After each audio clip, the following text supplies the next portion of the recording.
Bonjour à toutes et à tous. Dans cette vidéo, vous allez apprendre comment résoudre des équations qui ressemblent à celle-ci.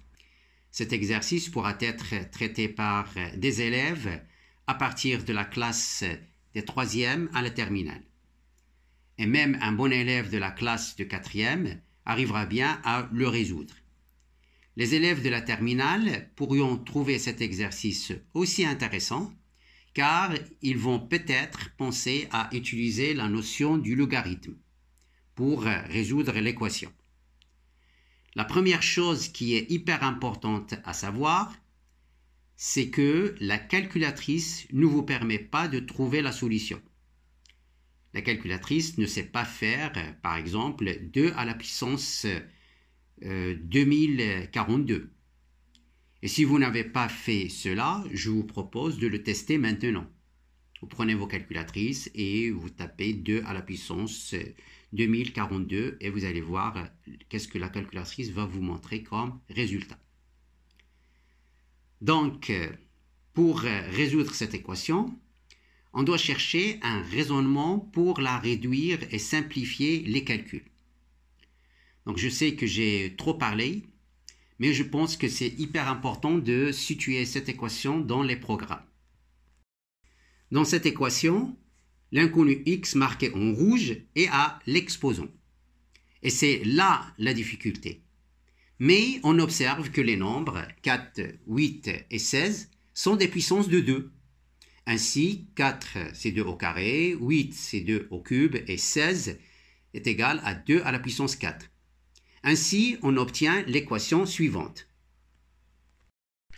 Ensuite, en appliquant la formule de calcul avec des puissances, a à la puissance p à la puissance q égale a à la puissance pq, avec n, p et q non nuls. Pour a égale à 2 et p égale à 2 et q égale à 1021, et aussi on l'applique au troisième terme pour a égale à 2, P est égal à 3 et Q est égal à 681. Ainsi, on obtient l'équation suivante. Les deux premiers termes sont égaux, donc leur somme fait bien 2 fois le terme 2 à la puissance 2042. Donc c'est comme si on a A plus A est égal à 2A. Et on obtient ainsi. Ensuite, on applique pour le premier terme la formule a fois a à la puissance p, qui est égal à a à la puissance p plus 1. Pour les valeurs de a égale à 2 et p égale à 2042. Et on obtient ainsi la somme de deux termes égaux. 2 à la puissance 2043 plus 2 à la puissance 2043, qui est égal à 2 à la puissance 4x. On applique encore une fois la formule a fois a à la puissance p qui est égal à la puissance p plus 1. Et on peut écrire directement 2 à la puissance 2044 est égal à 2 à la puissance 4x. On applique ensuite la propriété qui dit si a à la puissance p est égal à la puissance q, alors p égale à q. Pour les valeurs de a égale à 2, p égale à 2044 et q égale à 4x. Ainsi, on obtient l'équation simple du premier degré.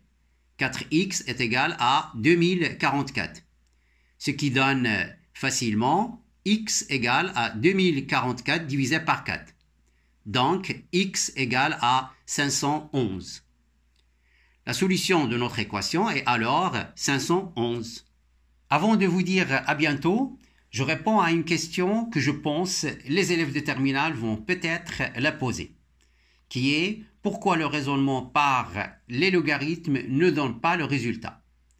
La réponse est simple, c'est tout simplement parce que les nombres sont très grands et ils dépassent la capacité des calculatrices. Donc n'hésitez pas de laisser vos commentaires et vos questions si vous n'avez pas compris quelque chose. Merci et à la prochaine fois.